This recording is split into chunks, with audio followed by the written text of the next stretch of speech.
I veliki pozdrav svima ljudi, dobrodošli u novi klip na kanalu. U današnjem klipu ću vam pokazati kako da dobijete neku besplatnu stvar preko Gearbesta. Tako da ljudi, neću puno da dužim, lupite like, razvalite dole subscribe, ako želite još takvih videa i tutoriala, pišite dole u komentare šta želite, predlažite neka vaša mišljenja. Ja neću puno da dužim, idemo na klip. Ok ljudi, kad uđete u njihovu stranicu imat ćete naravno link u opisu ovog videa.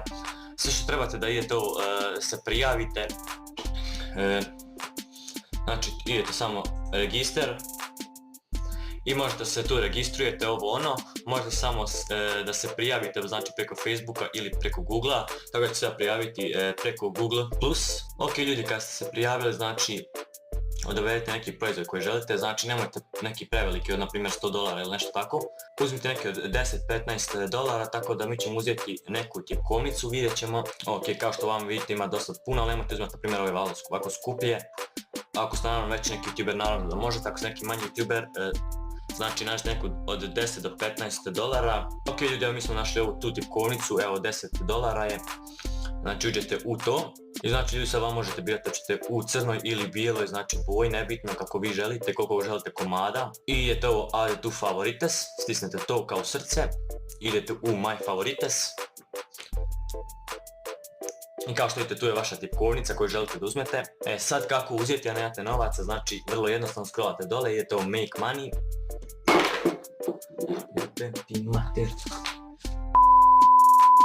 I ok, idete vamo, spustite se, idete u free gift card, idete find out more. Ok ljudi, kad ste ušli, znači scrollate vamo dole.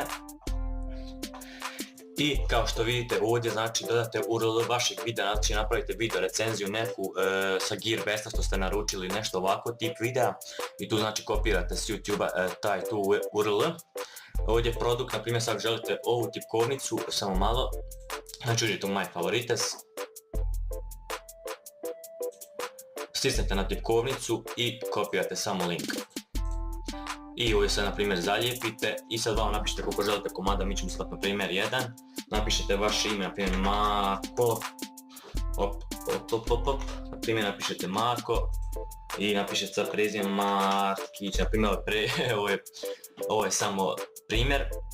Ovdje mail adresu neku ukucate, ovdje nemate ništa ukucavati i ovdje samo ukucate ovaj kod što vam piše tu odmah pokraj. Ja to neću sad raditi jer neću trenutno uzimati tu tipkovnicu. Tako da ljudi, to bi bilo to što se tiče ovog klipa, nadam sam da sam pomogao, koliko je, samo ostavite naravno like i subscribe to na kanal.